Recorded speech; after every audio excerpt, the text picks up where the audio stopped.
Gua mau bedah unek-unek soal serial terbaru dari jagat Game of Thrones yang judulnya A Knight of the Seven Kingdoms. Dengerin gue baik-baik, karena ini penting buat kesehatan mata dan mental kita sebagai penonton setia. Jadi gini, sebagai serial ketiga dalam franchise raksasa ini, A Knight of the Seven Kingdoms jelas mikul beban warisan yang berat banget. Serial ini emang nyoba tampil beda, nggak ada naga yang nyembur-nyembur api atau perang kolosal ribuan orang kayak kakak-kakaknya.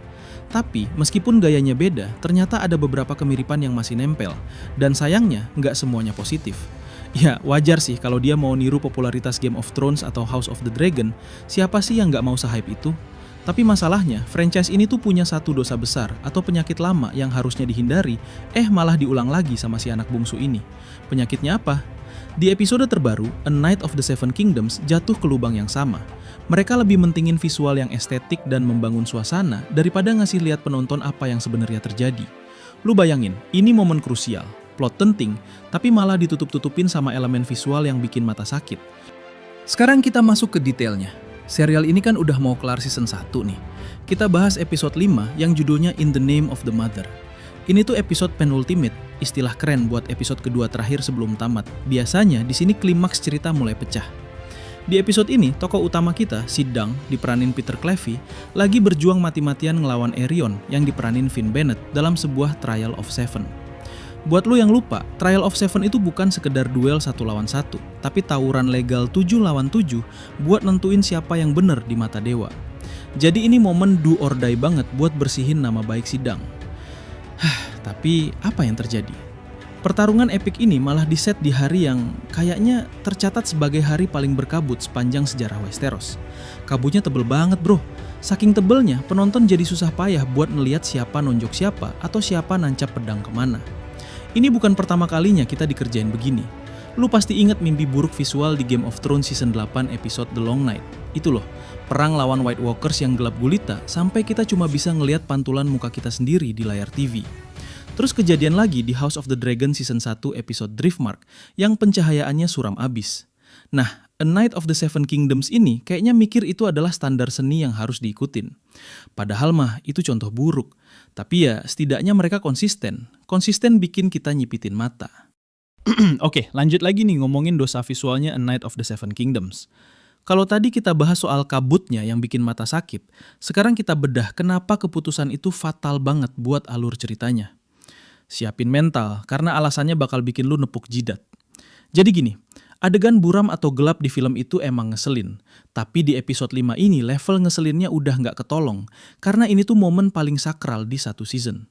Sebelum episode ini, kita udah dikasih lihat beberapa kali si Dang berantem. Ingat kan pas dia baku hantam sama Aerion di panggung boneka, terus pas jousting yang brutal, sampai pembukaan turnamen yang megah. Nah, semua itu cuma pemanasan bro. Menu utamanya ya Trial of Seven ini. Ini bukan sekedar tawuran, tapi klimaks cerita di mana Dang harus ngebuktiin skillnya dan nunjukin ke semua orang kalau dia itu ksatria sejati, bukan ksatria abal-abal. Taruhannya nyawa dan harga diri. Masalahnya, pas momen puncak ini terjadi, visualnya malah hancur. Secara koreografi sih sebenarnya keren. Si Dang sama Aerion saling sikat, babak belur, dan kerasa banget gritty atau kasarnya pertarungan hidup mati. Tapi gara-gara kabut tebel itu, kita jadi kehilangan konteks besarnya.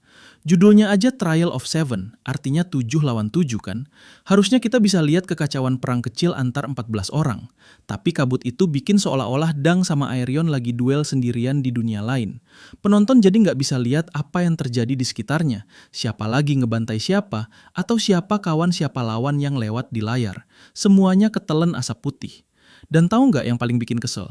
Ternyata kabut ini bukan murni keputusan artistik biar dramatis, tapi ada udang di balik batu, penghematan budget. Ira Parker, sang showrunner alias bos kreatifnya serial ini, ngaku sendiri ke media CBR.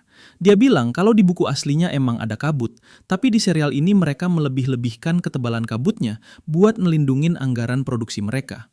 Katanya sih, kita harus hati-hati nyembunyiin hal-hal, tapi bikin seolah-olah kita nggak lagi nyembunyiin sesuatu. Ya elah bos, niatnya mau nyembunyiin kekurangan budget biar kelihatan tetap epic, tapi hasilnya malah backfire.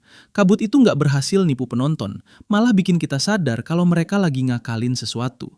Emang sih, bikin serial naga-nagaan gini mahal, butuh taktik praktis. Tapi ya masa di adegan paling penting satu season lu malah pelit. Trial of Seven itu bukan tempat buat motong budget woy. Oke, satu batang lagi ya sebelum kita cabut. Tadi kita udah bahas soal kabut tebel dan budget pas-pasan yang bikin ilfeel.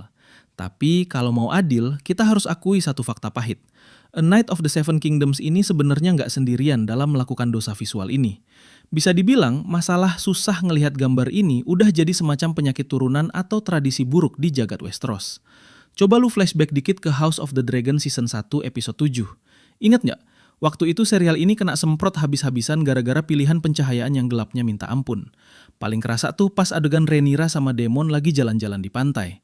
Oke, itu emang bukan adegan bacok-bacokan, tapi justru karena itu adegan drama, gelapnya layar jadi ganggu banget. Kita jadi susah nangkep ekspresi wajah mereka, padahal akting mereka berdua tuh kelas dewa. Lebih parah lagi, itu momen sakral buat hubungan mereka berdua. Ujung-ujungnya kan mereka nikah di episode itu. Bayangin, momen romantis, versi Targaryen lah ya, yang harusnya intim dan emosional, malah ketutup bayang-bayang gelap. Sayang banget kan? Tapi kalau mau nyari kakak seperguruan yang paling mirip sama kasus kabut di A Knight of the Seven Kingdoms, juaranya tetap episode legendaris Game of Thrones The Long Night. Itu loh Battle of Winterfell. Kasusnya persis, sebuah momen besar yang udah dibangun ceritanya dari detik pertama episode 1 soal White Walkers, pas kejadian beneran, penonton cuma dikasih audio drama. Kita cuma bisa denger suara pedang beradu sama teriakan orang mati, tapi gambarnya gelap gulita. Iya, gue tahu itu ceritanya malam hari, namanya juga The Long Night, tapi itu bukan alibi buat bikin penonton buta massal. Intinya, A Knight of the Seven Kingdoms mungkin bukan penjahat visual terparah dibanding pendahulunya, tapi dia mengikuti jejak yang salah. Ini preseden atau contoh buruk yang harusnya diputus, bukan dilestariin. Season 2 nanti wajib sadar diri soal isu ini. Karena tolonglah diingat wahai para pembuat film dan serial. Televisi itu medium visual. Kita bayar langganan buat nonton, bukan buat nebak-nebak gambar dalam gelap. Permintaan kita tuh sederhana banget. Tolong kasih kami lihat apa yang terjadi. Itu nggak berlebihan kan?